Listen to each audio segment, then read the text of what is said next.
Welcome to Dreamy Old Stories. Here we tell slow and gentle tales from history.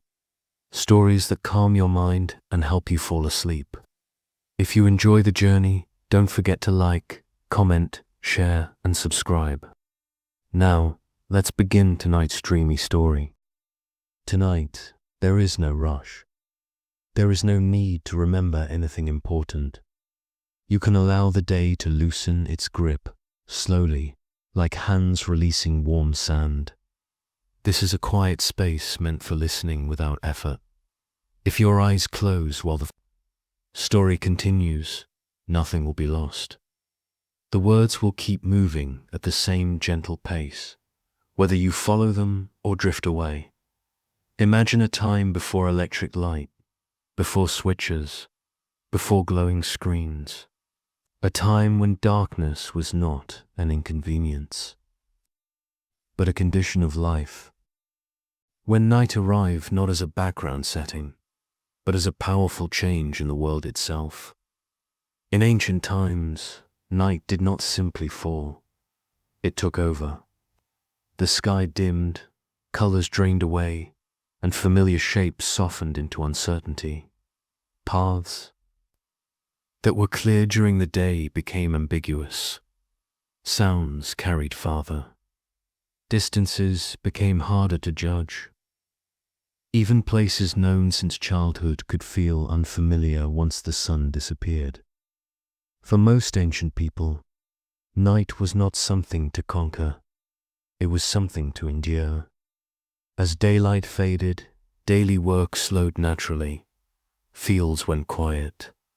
Tools were put away. Markets emptied. Voices lowered.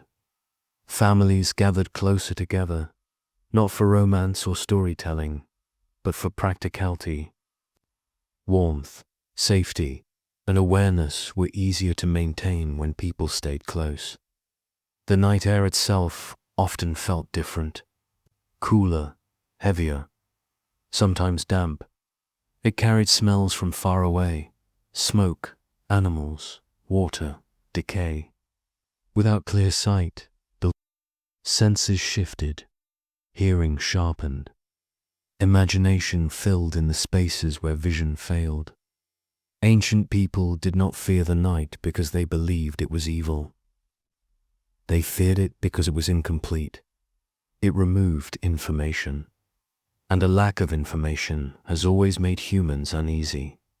In daylight, danger could often be seen coming.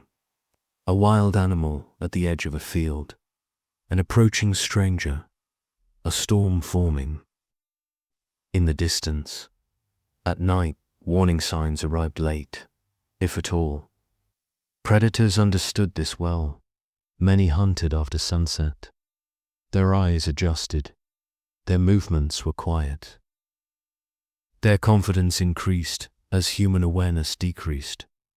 This was not myth or superstition. It was observable reality. A single howl in the darkness carried far more meaning than one in daylight. It suggested proximity. It suggested hunger. It suggested that something unseen was awake and active. Fire helped, but only partially. A small flame pushed darkness back a short distance, creating a fragile island of light. Beyond its edge, shadows thickened. The contrast itself could be unsettling. Anything stepping into the firelight did so suddenly, without warning. And maintaining fire was work. It required fuel. It required attention. If it dimmed or went out, darkness rushed back instantly, as if waiting patiently.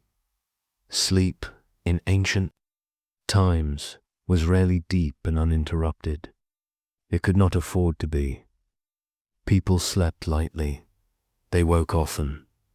They listened. Night was the time when villagers felt most exposed. Wolves mattered more. Dogs mattered more. Watchfulness mattered more. Even within shelter, the night crept in. Small sounds became amplified. Wood shifted. Wind pressed against structures. Animals moved nearby. Each unfamiliar noise invited quiet speculation. Was it the wind or something? Heavier? Was it close or far away? Was it moving toward the village or passing by? These questions often went unanswered.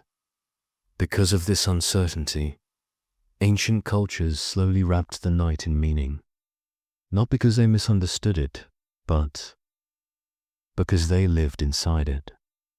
Stories formed not as entertainment, but as explanation. If danger could not be seen, it could at least be named. Darkness became associated with transition, with boundaries, with moments when the ordinary rules felt less stable.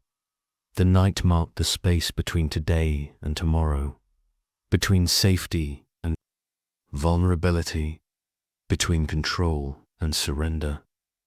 It was also the time when illness felt worse, pain seemed louder, fear had more room to stretch. Children noticed these changes early. They asked questions adults could not fully answer. Why things sounded different, why shadows moved strangely, why familiar faces looked unfamiliar by firelight. Adults reassured, but they also adjusted their behavior. They spoke differently. They stayed indoors more. They respected the darkness, even when they did not speak of fear directly. Ancient fear of the night was quiet, practical, woven into habits rather than panic.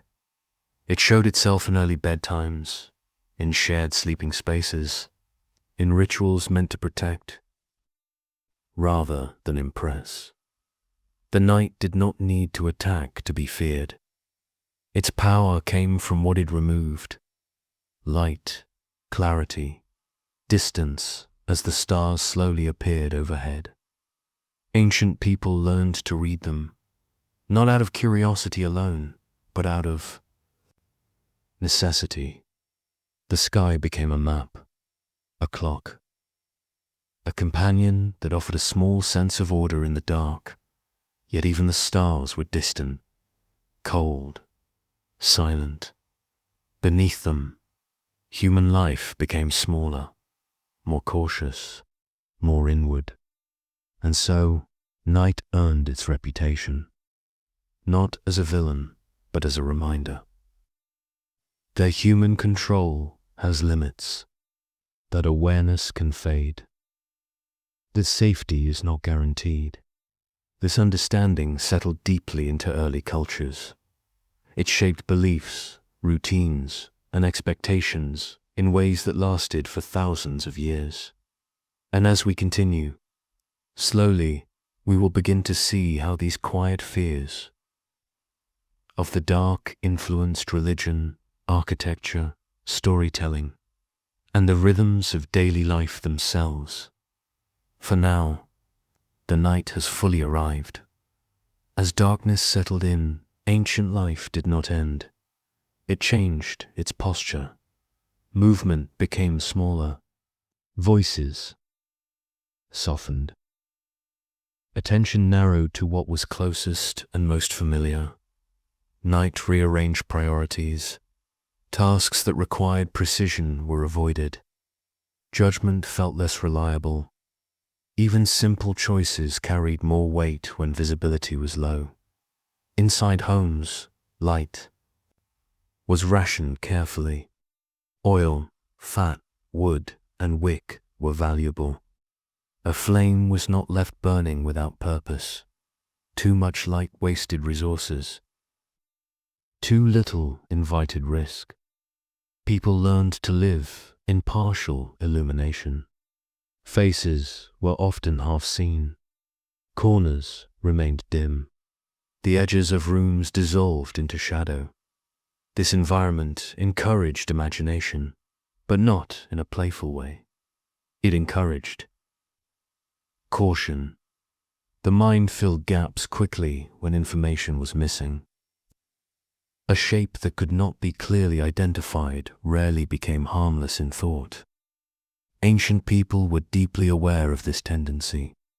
They noticed how fear grew faster in darkness, how uncertainty felt heavier at night, how confidence softened with the fading of the sun. Over generations, these observations hardened into assumptions. Day was associated with clarity, night with concealment. Not concealment as deception, but concealment as absence. Things were not hidden on purpose. They were simply no longer visible. This distinction mattered less in practice. The result felt. The same night also altered time itself. Without clocks or artificial lighting, hours were less defined. Time stretched. Waiting felt longer. Moments lingered. A short walk during the day could feel endless at night. Distance expanded without visual reference points. People stayed close to known routes and landmarks. Travel after dark was avoided whenever possible. When it could not be avoided, it was done quietly and quickly. Groups stayed together. Torches were shielded from wind. Strangers encountered at night were viewed differently. Intent was harder to judge. Expressions were unclear. Voices carried oddly. This did not always lead to conflict, but it encouraged restraint. Conversations were brief. Movements were measured. Trust was postponed. Until daylight, night reshaped social behavior in subtle ways. Authority softened. Roles blurred. Even leaders were more vulnerable in the dark. A guard and a farmer shared the same limitations once the sun set. Neither could see far. Neither could respond quickly to distant threats. Because of this, communities developed shared nighttime customs. Doors were barred. Animals were secured. Tools were brought indoors.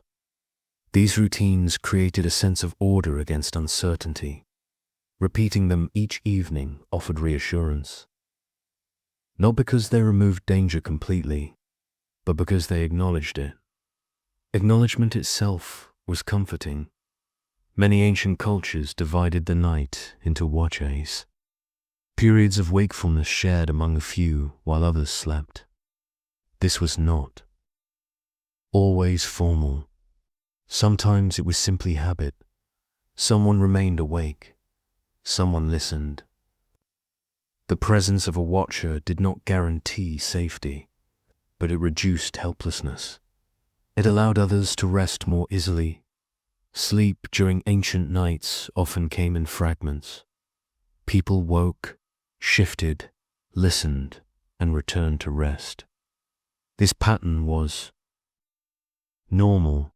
Deep, unbroken sleep was rare. Dreams were vivid. Nightmares memorable. The boundary between waking thought and dreaming felt thinner. When someone woke suddenly, heart racing, the darkness offered no immediate reassurance. A dream could feel unfinished. Lingering, this contributed to the belief that night was a time when the unseen moved more freely. Not because ancient people were foolish, but because perception itself changed. Sound traveled farther at night. Footsteps echoed. Animals moved through brush. Wind pressed against walls. Each sound demanded interpretation. During the day, a sudden noise could be quickly explained. At night, explanation took longer. Sometimes it never came. This delay allowed fear to breathe. Over time, certain hours became more uneasy than others. Early night still held residual daylight. Late night approached morning, but the deep middle hours felt different. When fatigue set in, when fire burned low, when the body wanted rest but the mind remained alert. These hours became associated with vulnerability. with danger, with events that felt out of human control. Stories grew around these hours, not to frighten children unnecessarily, but to prepare them, to teach respect for the dark, to encourage caution without constant supervision, fear of thee. Night was therefore educational. It transmitted knowledge about limits, about patience, about restraint. It taught when to stay inside, when to wait, when to trust morning. Even joy changed shape after sunset. Laughter softened. Celebration quieted. Night. Gatherings existed, but they were deliberate, controlled, surrounded by light. Outside that light, the world remained unknown. This balance between light and darkness, between knowing and not knowing, shaped how ancient people understood their place in the world. They were not masters of their environment. They were participants within it, and the night reminded them of this truth every single day. As we move forward, we will begin to see how these quiet adaptations to darkness slowly transformed into beliefs, symbols, and rituals that lasted far longer than the fears that first inspired them. Over many generations, the practical habits of nighttime slowly settled into something deeper. What began as careful behavior became expectation. What began as expectation became meaning. The night did not need to harm in order to be respected. Its presence alone was enough to shape thought. Ancient people noticed that certain moments seemed more likely to occur after sunset. Illness felt heavier. Arguments escalated more easily. Accidents happened quietly, without witnesses. Mistakes were harder to undo. These were not judgments placed on the night. They were patterns observed over time.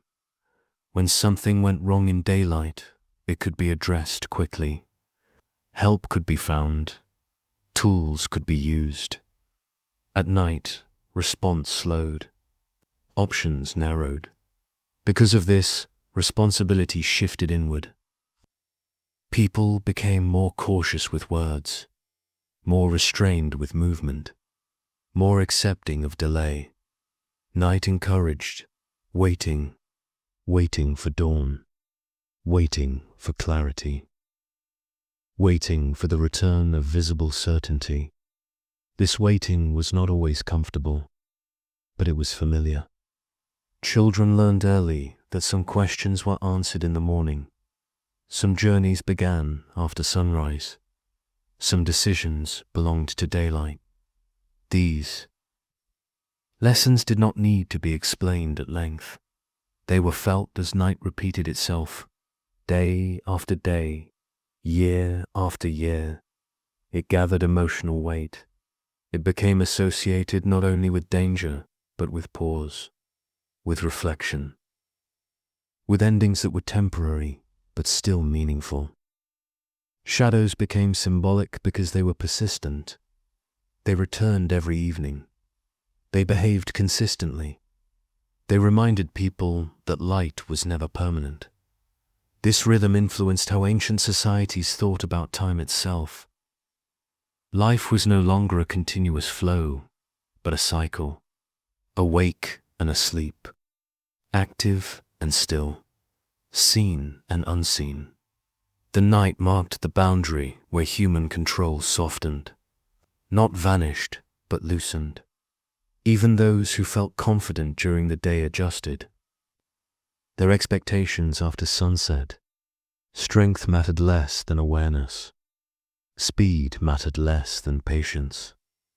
This understanding quietly shaped respect. Not fear in the modern sense, but deference.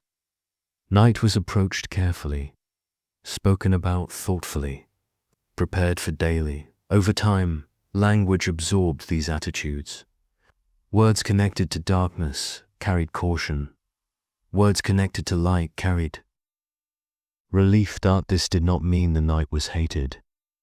It was endured, accepted, managed in some ways. The night was trusted more than the day. It was predictable in its unpredictability. It always arrived. It always left. No matter how long it felt, dawn came. This promise mattered deeply. It allowed people to sleep at all, to rest despite uncertainty, to believe that whatever remained unresolved could wait. As centuries passed, these quiet, emotional patterns began to influence how ancient people explained the world beyond what they could see. They wondered why darkness felt different, why fear grew more easily without light, why the mind changed when vision faded. From these questions, ideas formed, not all at once, not deliberately. They emerged slowly, like stars appearing one by one. Ideas about spirits, about protection, about forces active only at night. These ideas did not replace practical caution. They layered over it, gave it language, gave it structure. What began as awareness slowly became belief, and so the ancient fear of night moved beyond simple survival. It entered stories, rituals, symbols. It shaped how people understood the unseen, the unknown, and the limits of human reach. We will begin to follow that shift, from habit into meaning, from caution into belief. For now, the night remains quiet, present, patient, and somewhere beyond the darkness, morning waits. The night returns again, as it always does, and with it comes the same quiet changes. Breathing slows, movement softens. The world becomes smaller and closer. By now, ancient people knew what to expect from darkness. They did not panic at sunset. They prepared. Preparation itself became a form of comfort, a way to feel slightly ahead of uncertainty. As generations passed, these preparations gained meaning beyond usefulness. Actions repeated often enough began to feel necessary, even symbolic. Lighting a fire at dusk was no longer just about visibility. It marked a transition. The day was being closed. The night was being acknowledged. This acknowledgement mattered. In ancient societies, transitions were important moments: birth, death, harvest, sleep. Night fell into this category naturally. It was not just the absence of day, it was a state with its own rules. During daylight, effort was expected. Work was visible. Contribution could be measured. At night, effort shifted inward. Staying still became valuable. Rest became purposeful. This reversal confused simple ideas about worth. Someone productive during the day could feel powerless at night. Someone quiet could become essential simply by staying awake. Because of this, nighttime roles carried quiet respect. The person tending the fire, the one listening for changes, the one who woke at unfamiliar sounds. These roles were rarely celebrated openly. They were simply accepted. Over time, however, the idea that night required special attention hardened into belief. Not belief in monsters or curses at first, but belief in difference. The night was different. It demanded different behavior. Ancient languages reflected this. Words for darkness often carried layered meanings. Not evil, but heavy. Not dangerous, but uncertain. Even today, echoes of this remain in ancient homes. Thresholds mattered more at night. Doorways, windows, openings where darkness could enter. Covering these spaces became ritualized.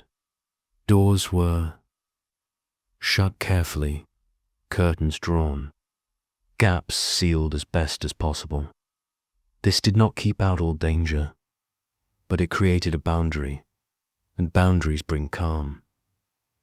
Inside these boundaries, people told stories, quietly, often by firelight. These stories were not always frightening. Many were repetitive, familiar, predictable. Predictability soothed the nervous system. It helped minds relax enough to sleep, yet even gentle stories often included warnings. Not dramatic ones, subtle reminders. Do not wander far at night. Do not call out unnecessarily. Do not assume what you cannot see. These messages slipped easily into memory. Children absorbed them without formal instruction. They learned through tone, through timing, through the seriousness that adults carried after sunset. As belief slowly grew, night became associated with the unseen, not because of imagination alone, but because much of reality was genuinely unseen. During those hours, insects moved invisibly. Animals passed without being noticed. People traveled quietly. Things happened without witnesses. This absence of witnesses mattered deeply in ancient justice systems.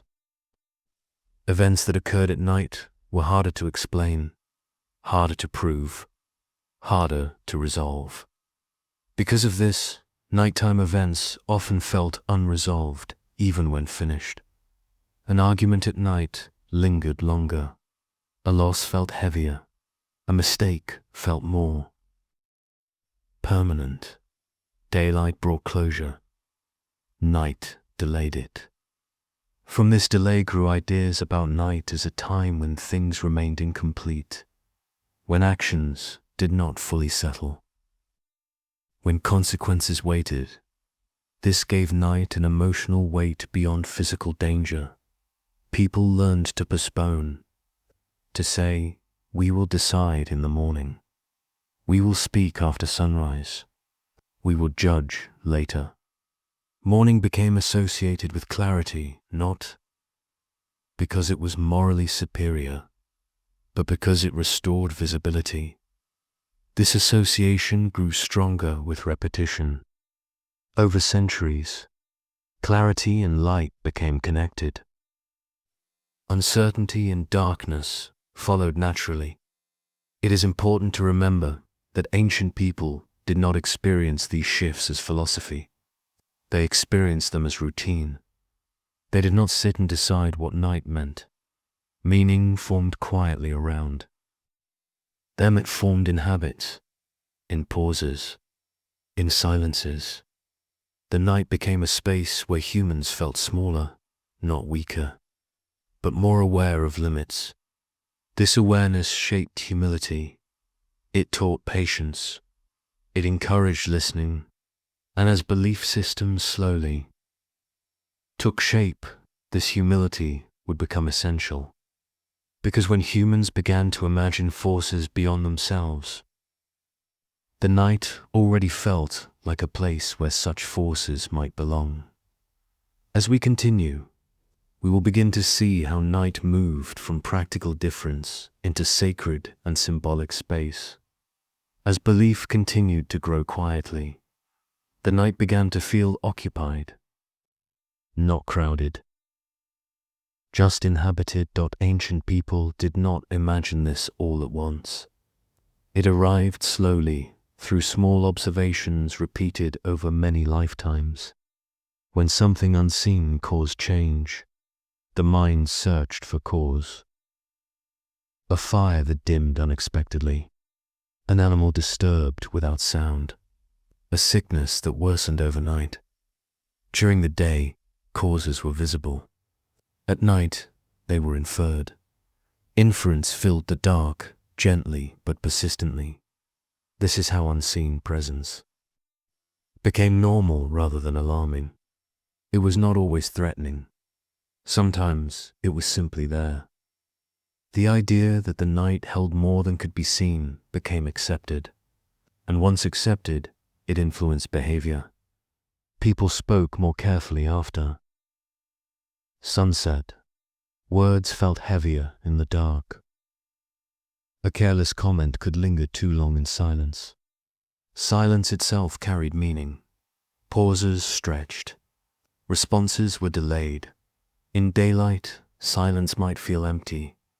At night, it felt full. Ancient people learned to respect this fullness, not with fear, but with restraint. Even laughter sounded different after dark. It carried farther. It felt louder than intended. So voices lowered naturally. The night encouraged moderation. As communities grew, shared nighttime beliefs created cohesion. Everyone followed similar routines. Everyone understood the risks without needing explanation. This shared understanding built trust. Not because danger was gone, but because it was acknowledged together. In some cultures, certain activities were avoided entirely at night. Not forbidden loudly, just quietly postponed or crafting, negotiating, judging disputes. These tasks required clarity, and clarity belonged to daylight. Night was reserved for rest, watchfulness, and reflection. Reflection at night felt different than reflection during the day. Thoughts slowed. Memories surfaced gently. People thought about what had already happened, rather than what might happen next. This backward-looking quality gave night a sense of depth. It felt older, heavier with memory. Over time, this sense of depth became associated with ancestry, with those who had lived before, with voices no longer present. Remembering the dead often happened at night, not through dramatic ritual, but through quiet thought. The stillness made memory easier. This association did not mean fear of ancestors. It meant closeness. The night blurred boundaries between past and present, between thought and feeling. As belief systems developed, this blur became useful. Night became the time when communication with what could not be seen felt possible, not because it truly was, but because the environment supported contemplation. Firelight flickered, shadows moved, focus narrowed, the mind became receptive.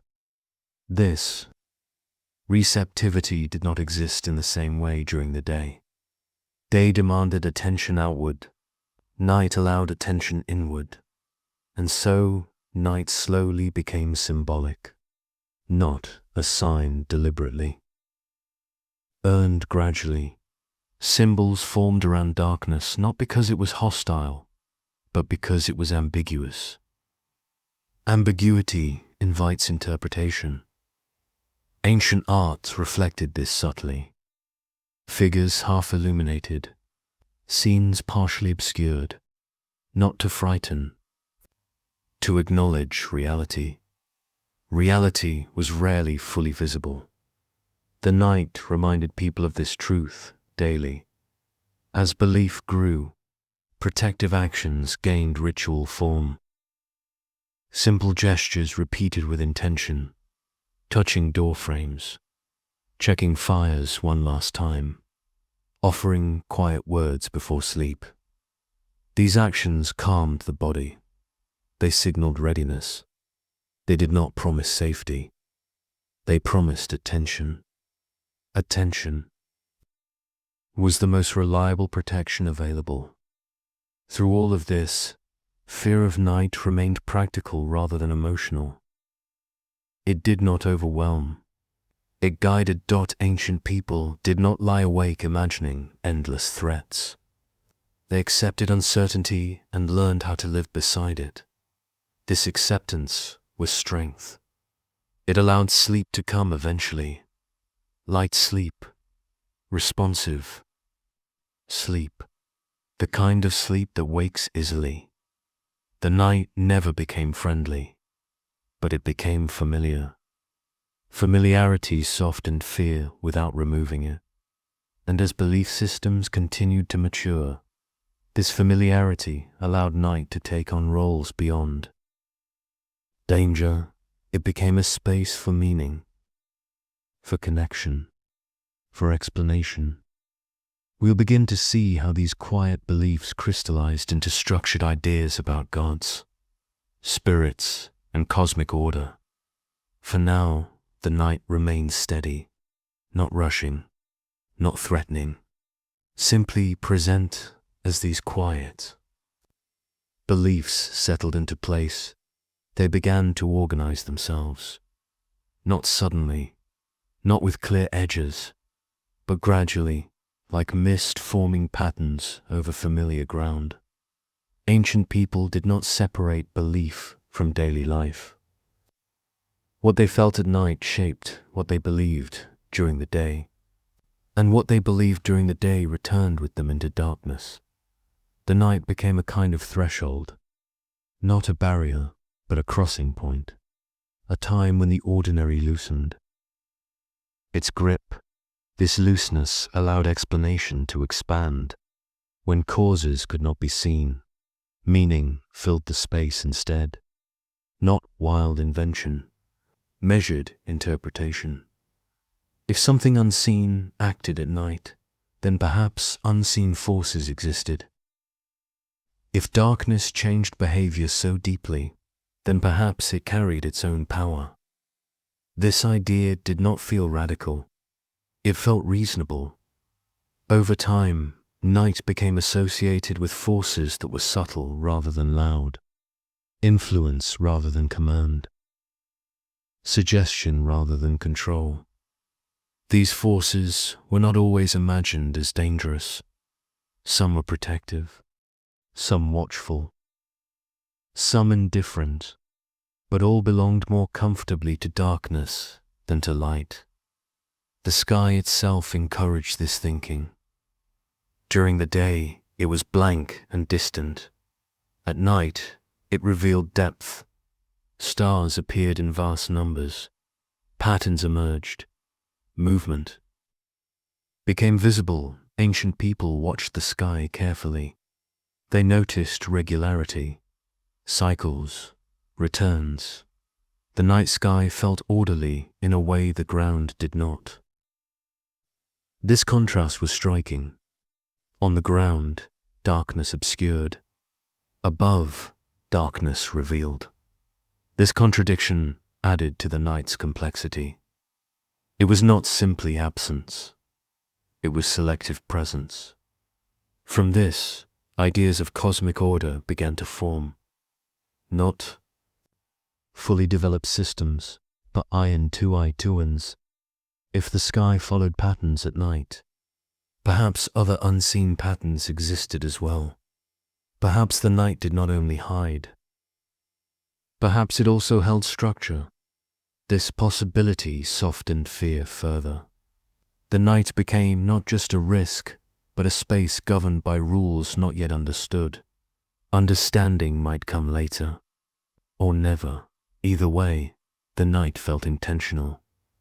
As societies grew more complex, these feelings needed language. Names were given. Stories formed, not to frighten, but to organize experience. Spirits, gods, or forces associated with night often reflected its qualities. They were calm, distant, observant. They did not rush. They waited. This mirrored human behavior after sunset. Stillness, patience, listening. In this way, belief echoed habit. Night rituals remained gentle, simple, repetitive. They did not demand excitement. They asked for attention. Even fear, when present, was restrained. It did not explode. It settled. This restraint allowed belief to coexist with daily life without overwhelming it. People could acknowledge unseen forces without surrendering control. Entirely, they could respect the night without worshipping fear itself. And so, the ancient fear of night evolved again, from survival to meaning. To structured, it became part of how people explained uncertainty, how they accepted limits, how they found comfort in cycles. The night no longer stood alone. It was connected to the sky, to time, to memory. It became a shared experience across cultures, even when interpretations differed. Everyone watched the same darkness arrive. Everyone waited for the same dawn. This shared rhythm created continuity across generations. What parents felt, children learned. What children learned, communities preserved. And long after practical dangers changed, these feelings remained. We will begin to explore how specific ancient cultures shaped these general feelings into distinct beliefs, rituals, and symbols that still echo quietly in the modern world. For now, the night completes its slow arc. The sky deepens. The ground grows. Still, dot and belief, like darkness, settles gently into place. The night arrives again, without announcement. It does not ask permission. It simply returns, as it always has. By the time ancient cultures began to take clearer shape, the night was no longer just a shared human experience. It had become something. Interpreted, named, placed gently inside belief systems. People no longer spoke only about what the night removed. They spoke about what it contained. In different regions, under different skies, these interpretations varied. But the starting point was always the same. Darkness reduced certainty, and reduced certainty invited explanation. In early river civilizations, where life depended on predictable cycles, night was treated carefully. Water rose and fell. Seasons returned. Stars followed paths. The night sky offered reassurance, even as the ground below remained uncertain. This contrast mattered. Ancient people learned to trust patterns above them more than shadows around them. Stars did not rush. They did not surprise. They appeared when expected. This made the sky feel reliable. The earth, at night, felt less so. Because of this, night became divided conceptually. Above was order. Below was risk. This division shaped belief gently. The ground was where animals moved unseen, where humans stumbled, where accidents occurred quietly. The sky was distant, untouched, calm, so meanings followed direction. Protection was often imagined as descending from above, danger as rising from below. This was not fear of the earth itself. It was fear of what could not be seen upon it. In desert cultures, night carried different weight. Day was harsh, exhausting. Exposed, night brought relief. Cool air, stillness. Yet even here, fear remained. Because relief also invited vulnerability. Bodies rested more deeply. Attention softened. Predators adapted. The desert night was quieter than the day. Silence stretched wide. In that silence, any sound mattered. This sharpened awareness created respect, not panic. Desert travelers moved carefully. Campfires were placed with intention. Stories were shared softly. Night was not treated as enemy. It was treated as powerful. In forested regions, night felt enclosed. Trees blocked stars. Shadows layered over one another. Darkness felt thicker here, more physical. Visibility dropped quickly after sunset. Paths disappeared. Forests did not offer long sightlines. Sound bounced unpredictably. In these environments, night felt closer, more personal. Belief systems here often emphasized spirits close to the ground, not distant observers, but presences that moved nearby. This was not imagination run wild. It was shaped by environment. Different nights produced different fears. Mountain cultures experienced night vertically. Cliffs vanished. Edges blurred. A misstep could be final. Wind intensified sound. Echoes confused direction. Here, night encouraged stillness. Movement after dark was minimized. Beliefs emphasized restraint, patience, waiting. Across all these cultures, one theme remained consistent. Night demanded adaptation. No culture ignored it. None dismissed it as neutral. Even those who valued night for rest or coolness treated it with care. This care became ritual, not elaborate at first. Simple repetitions, checking surroundings, settling animals, acknowledging transitions. These actions became sacred not because they invoked gods, but because they protected life. Over time, sacred meaning followed behavior, not the other way around. It is important to notice this order. Ancient people did not invent fear and then act cautiously. They acted cautiously and then explained why night was feared. Because it required humility. It reminded humans they were not in full control. During the day, effort could solve problems. At night, effort was limited. This limitation shaped belief more deeply than danger itself. People learned to accept that some things could not be fixed immediately. Some answers waited. This waiting encouraged patience. Across generations, it softened expectations.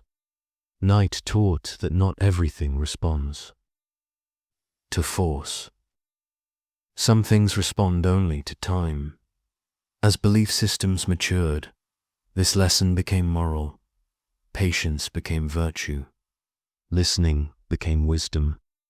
Stillness became strength. These qualities were learned not from triumph, but from darkness. In this way, fear of night was productive. It shaped behavior without demanding constant anxiety. It reminded people to slow down as we continue. We'll begin to explore how these environmental differences led to specific night deities, rituals, and symbols that reflected local landscapes and shared human limits. For now, the night remains steady, different in every place, familiar everywhere, and beneath it, humanity rests lightly, waiting for morning as cultures grew more settled. The relationship with the night grew more specific. What had once been shared instinct became local tradition. Night was no longer only a time to endure. It became a time that belonged to certain forces, certain rules, certain expectations. In many ancient societies, the sun was linked with authority. It illuminated work. It revealed faces. It allowed leaders to be seen. Night, by contrast, loosened hierarchy. In darkness, distinctions softened. Wealth was harder to display. Status was harder to confirm. This shift was subtle but important. At night, everyone relied on the same small pool of light. Everyone moved with similar caution. Everyone listened more than they spoke. This equality was temporary, but real. Because of this, night sometimes carried moral weight. Not because it judged, but because it leveled. Stories emerged of truths revealed after dark. Confessions whispered. Realizations arrived quietly. This did not mean night was considered honest by nature. It meant the conditions of night changed. Behavior. People spoke differently when they could not be watched closely. They admitted doubt more easily. They questioned more freely. In some cultures, councils met at dusk or in low light deliberately, not to hide decisions, but to encourage calm. Bright light energized. Dim light slowed. Slowness was useful. As belief systems developed further, this slowness became associated with wisdom. Night figures were often portrayed as old, patient, observant. They did not rush to act. They waited. This reflected human experience. Quick decisions felt risky in the dark. Careful thought felt safer. Over time, this translated into stories where night belonged to thinkers rather than warriors, to watchers rather than conquerors. Even when fear was present, it was quiet fear, the kind that listens. Night also became associated with boundaries between worlds, not dramatic portals, but gentle overlaps. Sleep itself blurred perception. Dreams arrive without permission. Memory mixed with imagination. People noticed that thoughts at night followed different paths. Logic softened. Emotions surfaced. This did not feel dangerous. It felt intimate. Because of this, many ancient cultures believed the night was closer to the inner self, closer to truth that could not be spoken during the day. Day required performance. Night allowed release. This idea shaped rituals strongly. Prayers, spoken at night, were often quieter, more personal, less formal. They were not shouted. They were murmured. The darkness felt like a listener that did not interrupt. At the same time, night demanded respect. Too much vulnerability felt risky. People balanced openness with caution. This balance shaped moral lessons. Do not wander too far inward. Do not ignore the external world entirely. Fear of night therefore became balanced fear. It taught moderation. Another important shift occurred as societies began tracking time more carefully. Calendars formed. Cycles were named. Night became measurable. Dividing the night into parts gave people a sense of control. Watches, hours, moments. This measurement reduced anxiety slightly. Knowing where one was in the night mattered. The longest darkness felt easier, when its progress could be marked. Still, the deepest hours retained special weight, the time when exhaustion peaked, when fires burned low. These hours were associated with testing, not dramatic trials, quiet endurance. Staying awake during these moments became symbolic of responsibility.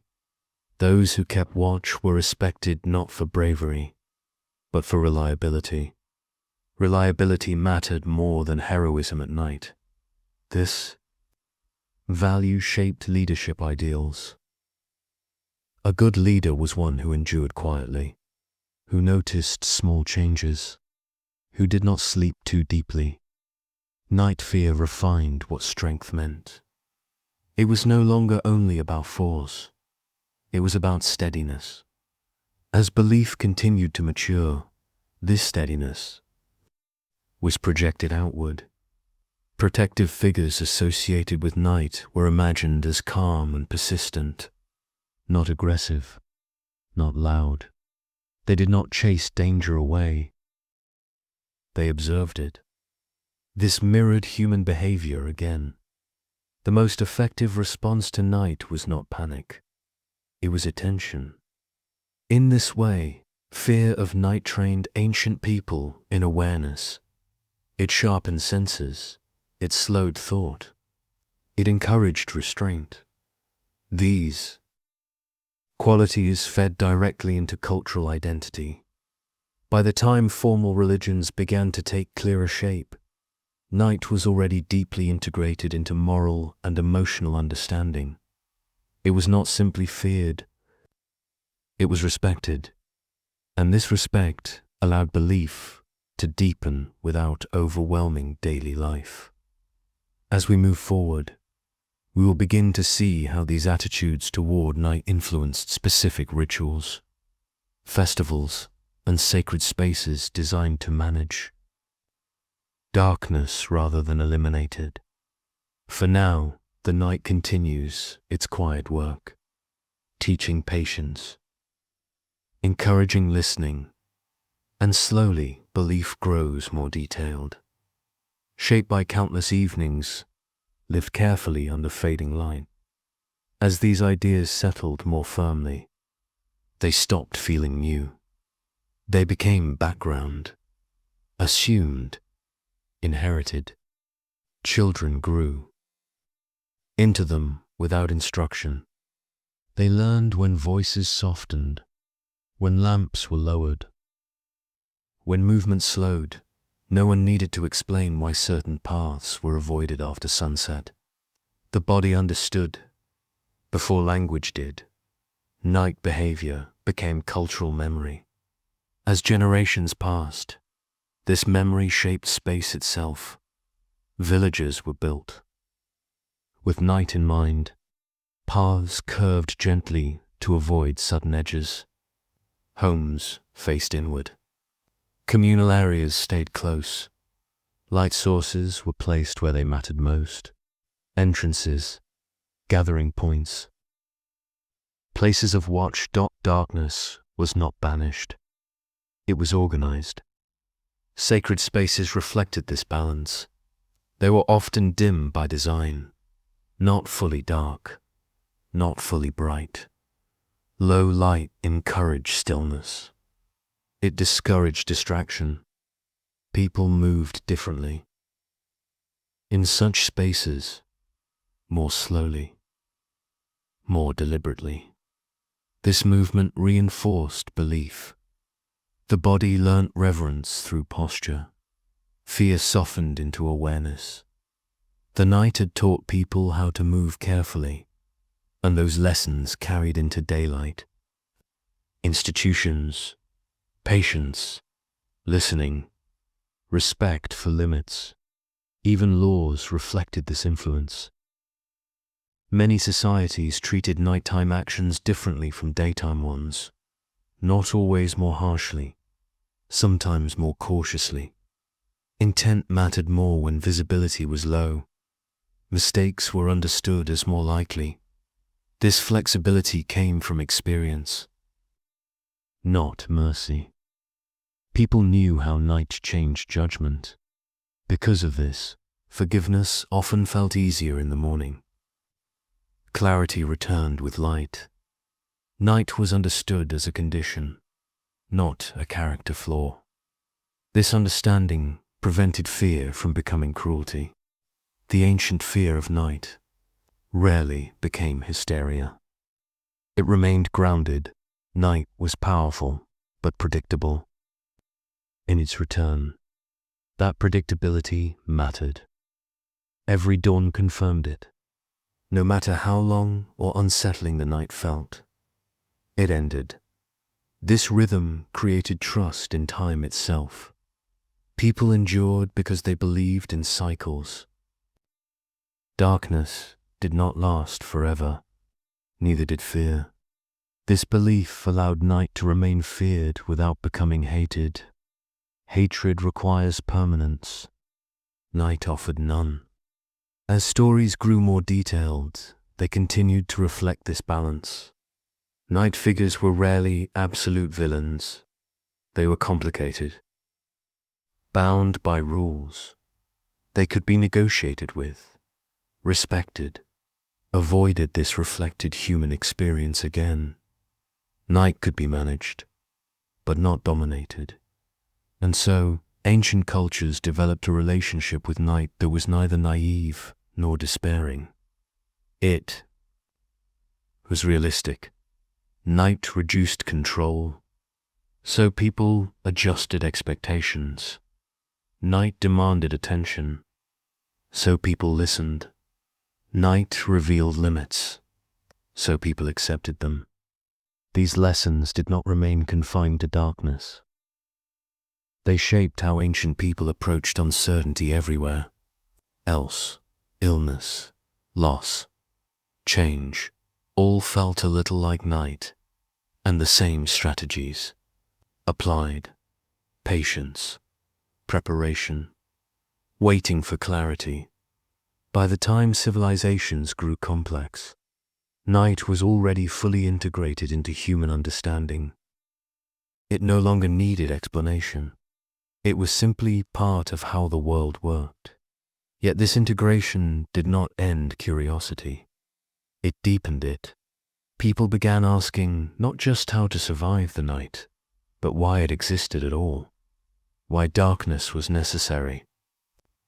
Why cycles required absence as well as presence. These questions marked another transition from practical belief into philosophical thought, from adaptation into interpretation. In the next part, we will move closer to those questions, toward how ancient thinkers, priests, and observers began to assign purpose to darkness itself. For now, the night rests where it always has, between what is known and what waits to be understood, and quietly, without urgency, the human mind continues to watch, wonder, and wait for the light to return. The night arrives once more, steady and familiar, and by now, ancient people were no longer only living within it. They were thinking about it. As societies grew older, so did their questions. Not urgent questions, slow ones. Why does darkness exist at all? Why does the world require this long pause each day? Why does life move in cycles rather than continuance? These were not questions asked loudly. They surfaced quietly, often at night itself. The same stillness that once demanded caution now invited thought. When movement slowed and work ended, the mind had space. Not always comfortable space, but open space. Ancient thinkers noticed that the night did something the day did not. It removed distractions. It narrowed focus. With less to see, people listened more closely to their own thoughts. This inward turn changed how night was understood. Fear remained, but it was no longer the center. Curiosity began to share the space. If night weakened human control, perhaps it revealed something deeper. If it humbled the body, perhaps it elevated the mind. This idea appeared slowly across cultures, often without contact between them. Night became associated with insight. Not sudden revelation, gradual realization. Thoughts that felt unclear during the day sometimes settled at night. Problems were not solved, but remed. This reframing mattered. Ancient philosophers and priests noticed that certain truths felt easier to approach without light, without noise, without urgency. Darkness softened certainty, and soft uncertainty allowed questioning. Because of this, Night became associated with mystery in a neutral sense. Not threat, not danger, unknown, but not hostile. Mystery invites patience. As belief systems evolved, darkness was no longer seen only as a condition to endure, but as a necessary counterpart to light. Light revealed, darkness concealed. Both were required. Without darkness, rest failed. Without rest, life frayed. This practical observation turned philosophical over time. Perhaps the world needed balance. Perhaps cycles were intentional. These ideas did not arrive as doctrine. They arrived as feeling. People sensed that endless daylight would exhaust. Endless night would paralyze together. They formed rhythm, and rhythm brought stability. This understanding softened fear further. Night was no longer simply an interruption. It was part of a system. Ancient myths began reflecting this balance. Not in dramatic battles between light and dark, but in exchanges. The sun withdrew. The night took its turn, then returned it. No conflict, just sequence. This perspective mattered deeply. It suggested that darkness was not failure, it was function. From this, patience gained spiritual meaning. Waiting through the night became symbolic of trust. Trust in return. Trust in continuation. Even when fear existed, it was held with an expectation of dawn. Night also changed how people understood death. Death resembled night more than day. A withdrawal, a loss of visibility, a pause. Because night always ended, death was sometimes imagined as temporary, or at least transitional.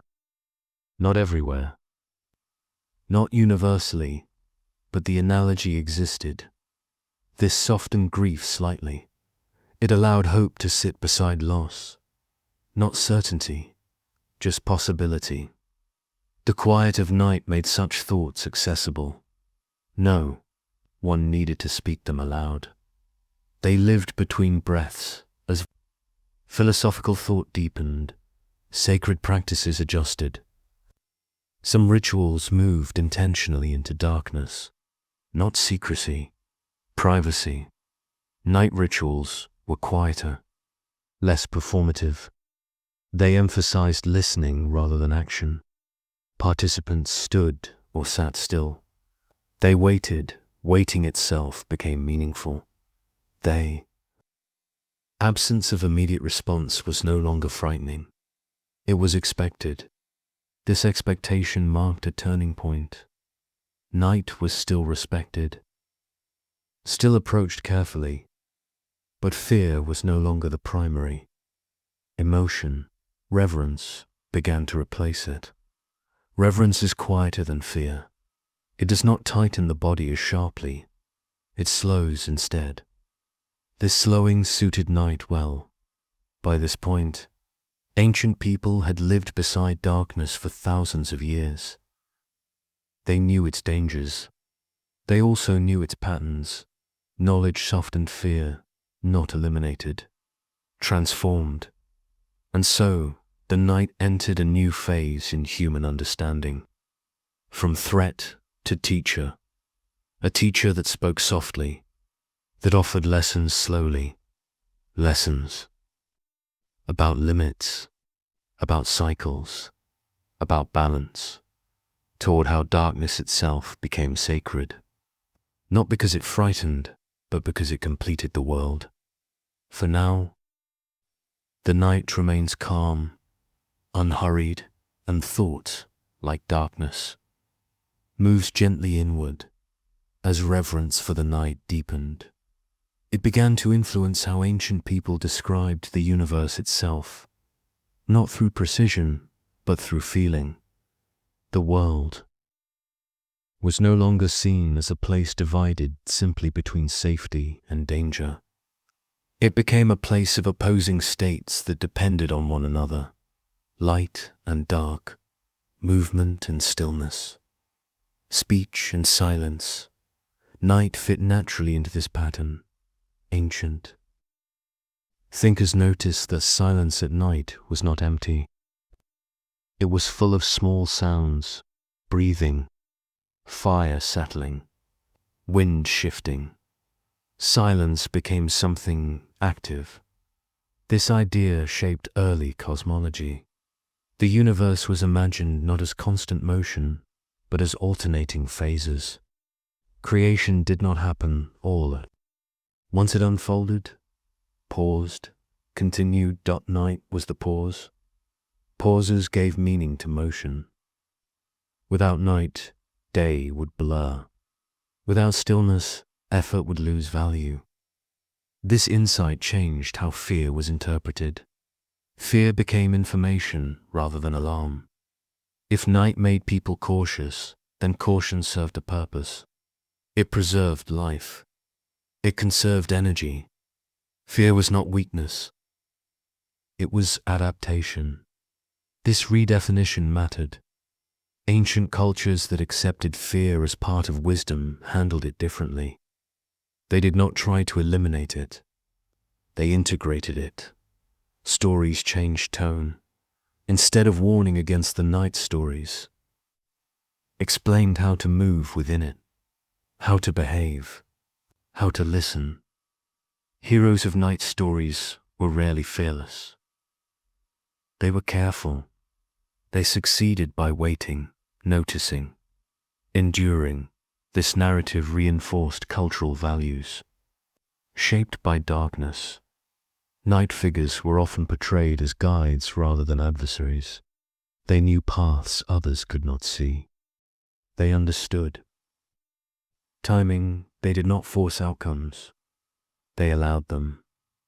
This approach influenced rituals strongly. Night rituals emphasized presence. Participants were not meant to perform impressive actions. They were meant to be there, still, attentive.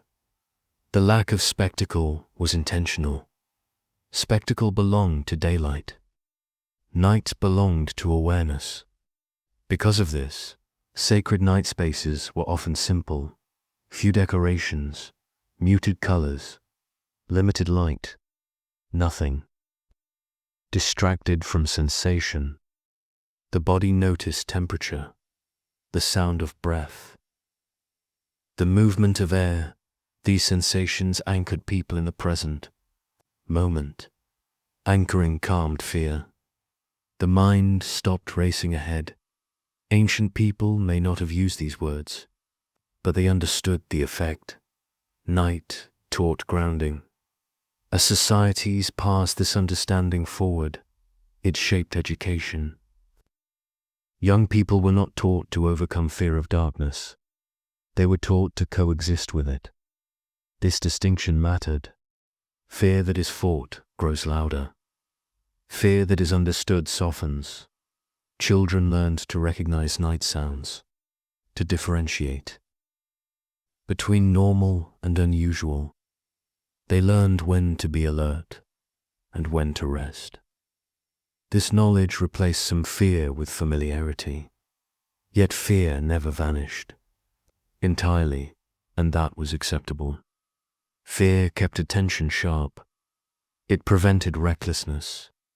Ancient people valued this. They did not romanticize the night fully. They respected its limits. As philosophical systems matured, night became a symbol of what could not be fully known, not because knowledge was forbidden, because knowledge was incomplete. This acceptance of incompleteness was profound. It allowed thinkers to admit uncertainty without shame. Day sought answers. Night accepted questions. This division shaped intellectual life. Some questions were not meant to be solved immediately. They were meant to be held. Night held them well. Even conflict took on a different tone after sunset. Arguments cooled. Decisions were delayed. This delay prevented escalation. The night acted as a pause button for human emotion.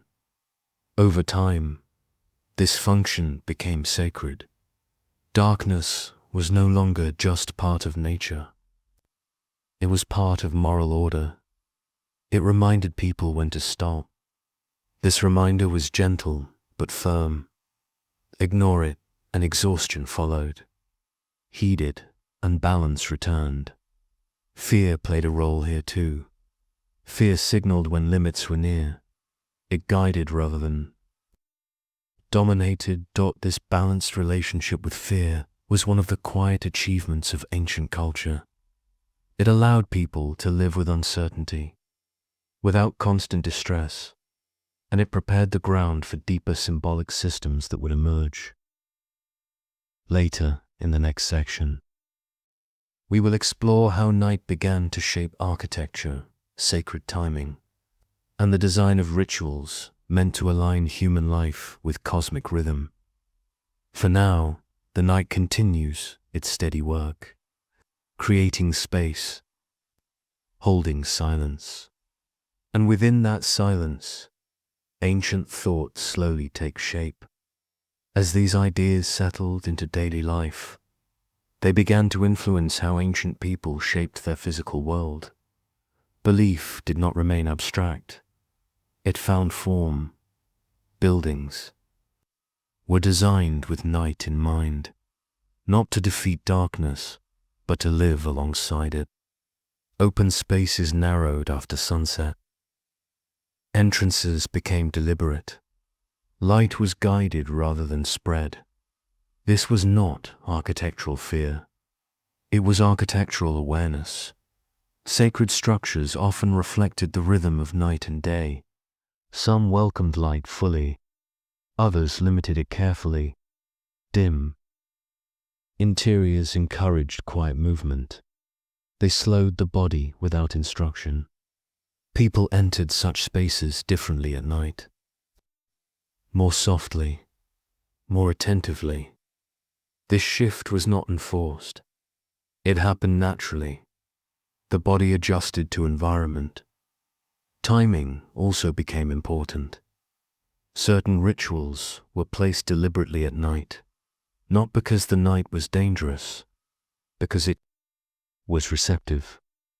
Night rituals often focused on transition, beginnings and endings, requests rather than declarations.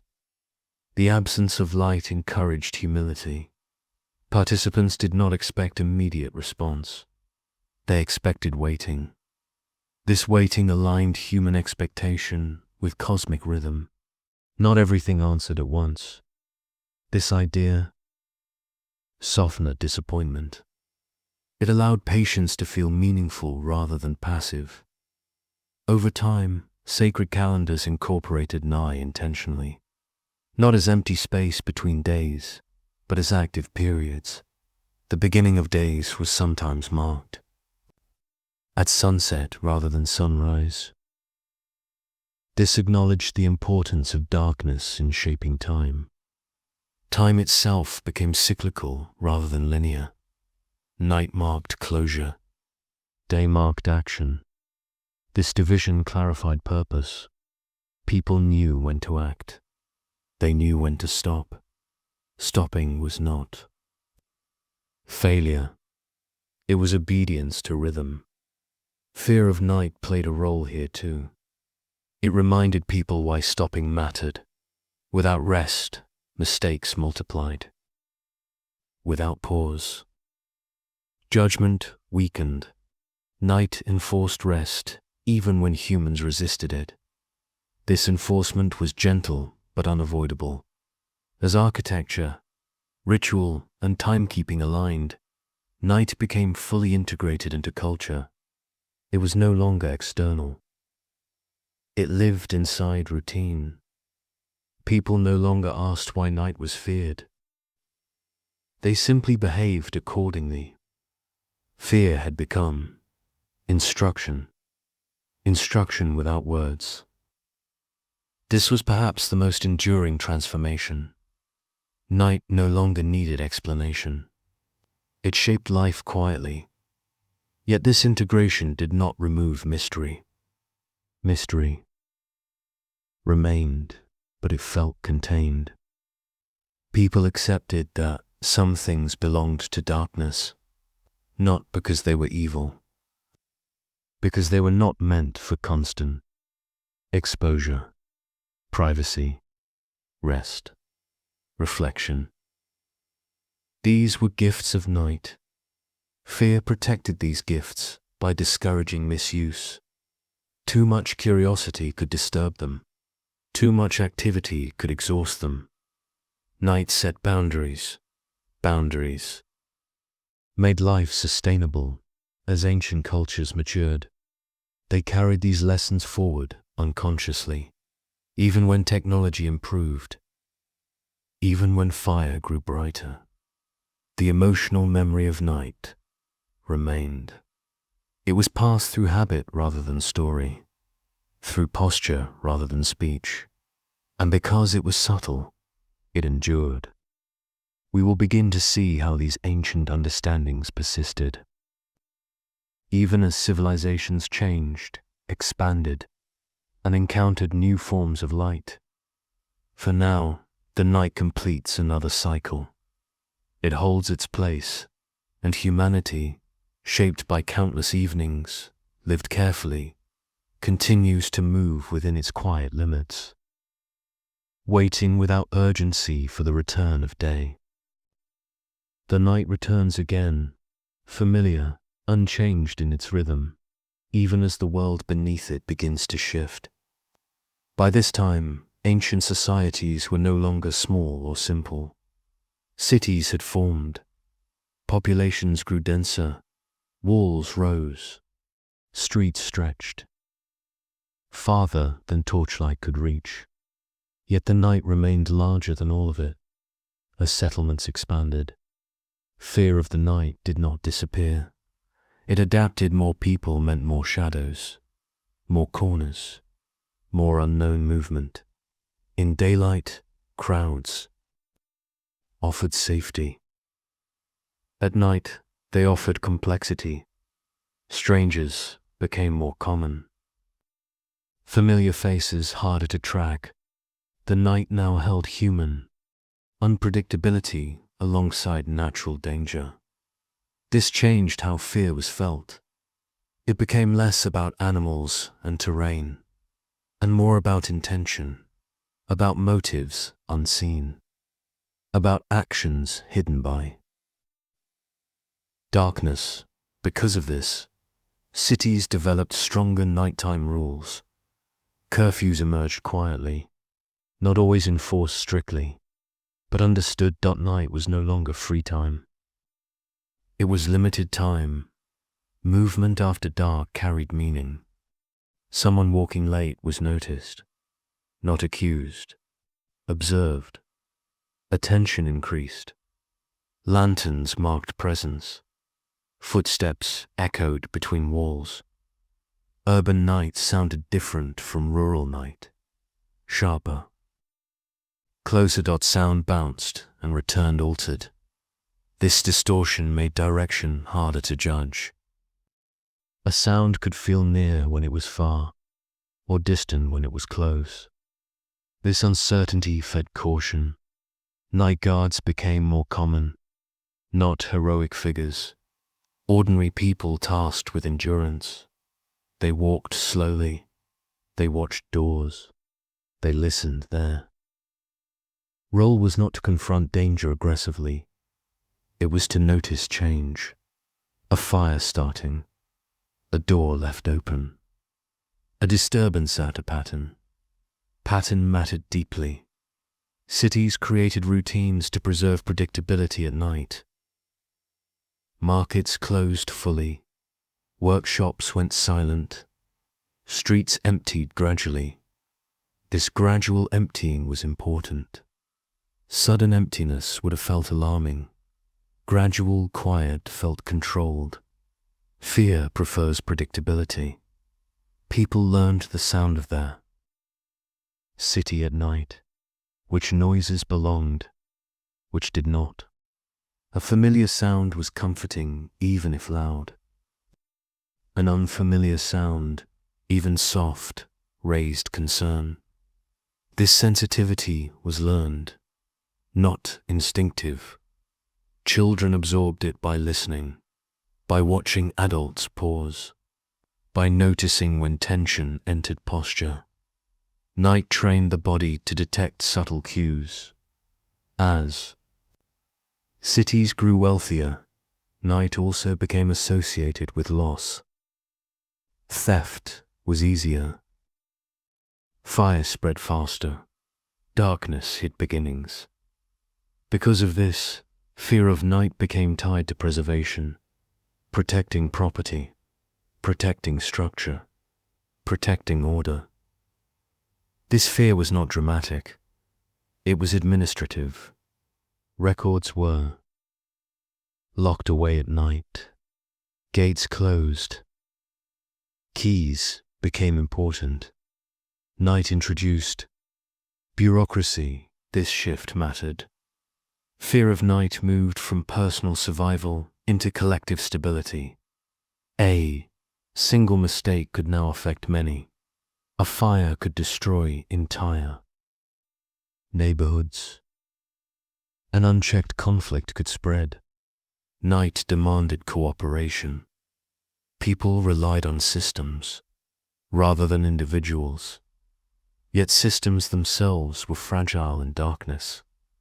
This fragility reinforced respect for night's power. Even the wealthy could not buy. Daylight torches extended vision only slightly. Oil ran out. Wind interfered. Night resisted control. Because of this, humility remained. No matter how advanced the city became, it still bowed slightly at sunset. This bow was visible in behavior. Business stopped. Voices lowered. Even celebrations adjusted. Night. Festivals existed, but they were planned carefully. Light was increased deliberately. Boundaries were set. Celebration required structure to be safe. Unstructured night felt risky. Fear here was not superstition. It was management. Ancient people learned that chaos multiplied more easily in darkness. This understanding shaped law. Punishments for crimes committed at night were often different, not always harsher, sometimes more cautious. Intent was harder. To prove, circumstance mattered more. Night complicated judgment. Because of this, communities delayed decisions until morning. Again, night enforced waiting. Waiting protected fairness. This connection between night and delay strengthened over time. Night became a buffer against rash action. Even anger cooled in darkness. Exhaustion softened it. People slept on decisions because the night demanded rest. Fear of night therefore contributed to restraint, not because night punished, because it slowed. As we continue, we will see how this slowing effect influenced moral thinking, justice, and the idea that some actions belong to daylight while others belong to darkness. For now, the city settles. Doors close gently. Footsteps fade. The night does not threaten. It watches, and within its watchful quiet, human systems hold their breath, waiting for morning. As cities learned to hold themselves through darkness, people learned to hold their behavior.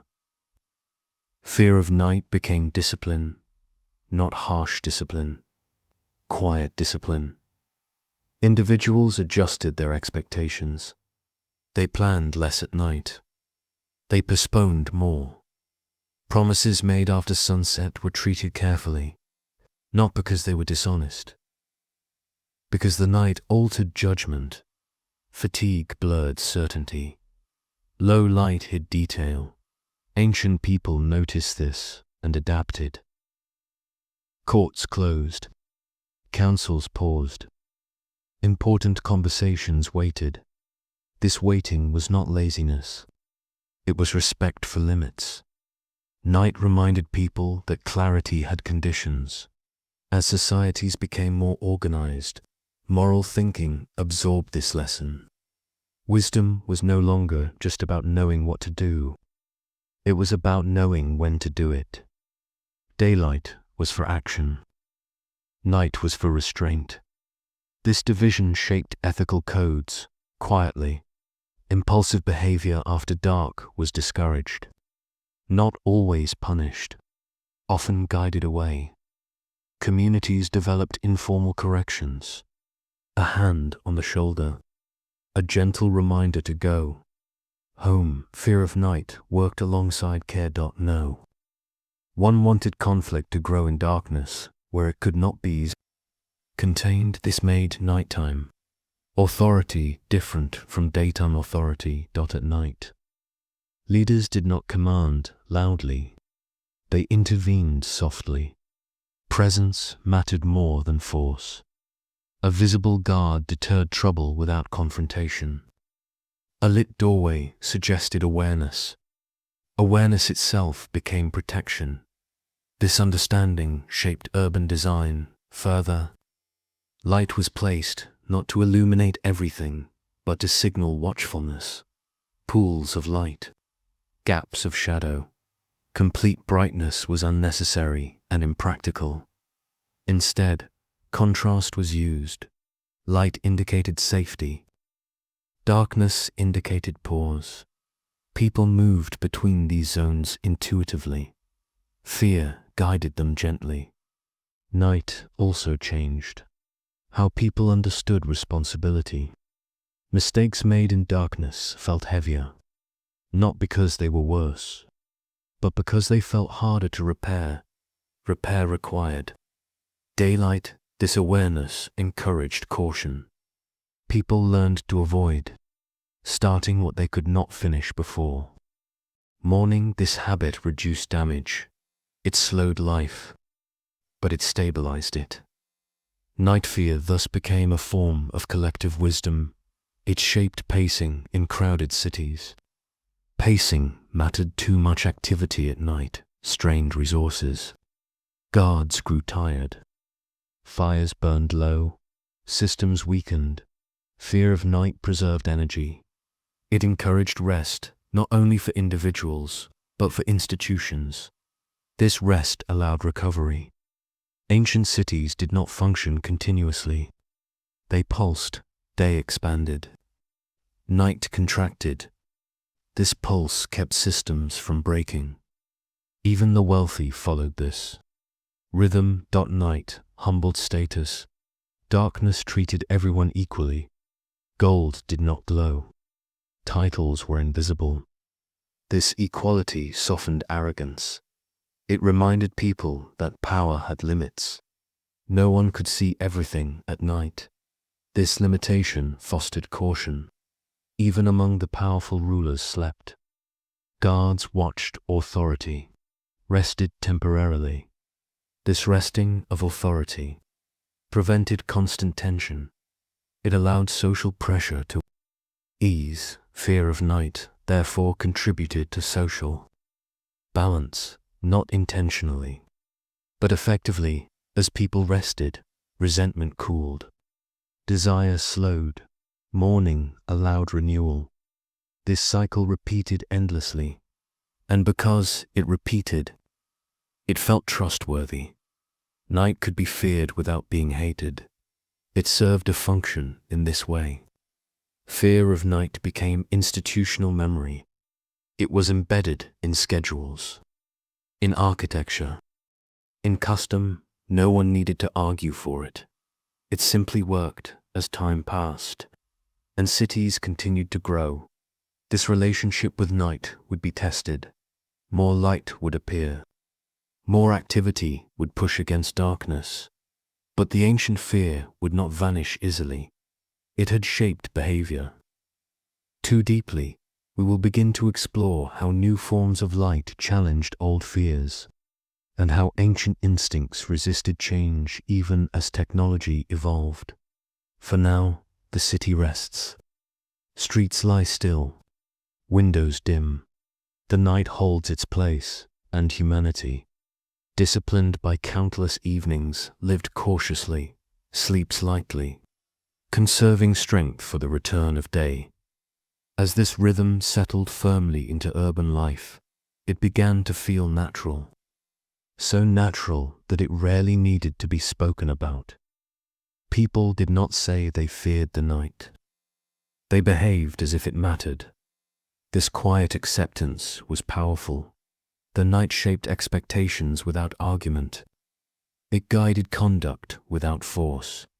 Even when people broke nighttime norms, they understood they were doing so. Late movement felt deliberate, not casual. This awareness restrained behavior even in silence.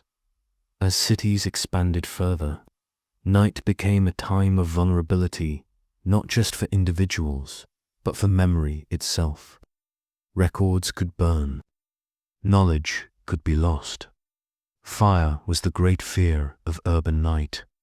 During the day, smoke was visible quickly. At night, flames could grow unnoticed. This risk sharpened fear again. Not personal fear, collective fear. Entire communities could suffer from one unseen spark. Because of this, nighttime vigilance became sacred work. Fire watchers, water kept nearby, rules about open flames. These were not optional. They were survival. Fear of night thus reinforced care for the future, preserving what had been built mattered more than expanding. Further, night slowed ambition. Ambition was a daylight activity. This separation prevented exhaustion. Cities that ignored it paid the price. Those that respected it endured longer. Ancient people learned this not through theory, but through loss. Loss taught memory, and memory reinforced fear. But fear did not dominate emotion. It settled into responsibility. Night became the time when people protected what already existed. Day was for growth. Night was for preservation. This distinction mattered deeply. It shaped how people understood progress. Progress did not mean constant motion. It meant knowing when to stop. Fear of night taught stopping. Stopping protected life, as lighting improved slightly. Fear did not disappear. Torches extended vision, but shadows remained. Light created confidence, but also illusion. People noticed that brighter flames made shadows sharper, more defined, more deceptive. This reminded them that technology did not eliminate uncertainty. It rearranged it. Fear adjusted accordingly. People trusted light, but not completely. They learned to doubt what they thought they saw. This doubt prevented overconfidence. Night humbled innovation. Even when streets were lit, windows were still dark. Alleys remained hidden. Light had reach but limits. This reinforced an ancient lesson. Control was partial. Night could be negotiated with, but never fully mastered as centuries passed. This understanding became part of cultural identity. People inherited caution without knowing its origin. They felt uneasy without reason. This unease was memory without story, fear without narrative. It lived in posture, in timing, in instinct. This is why fear of night lasted so long. It was not taught as belief. It was taught as habit. Habits survive change. Even when the world brightened, bodies remembered darkness. we will follow this memory forward into moments when artificial lights began to challenge ancient rhythms, and we will see why fear did not vanish when shadows grew thinner. For now, the city sleeps, guards finish their rounds, fires burn low. The night, patient and unchanged, continues to remind humanity of limits learned long ago, waiting quietly for the light to return.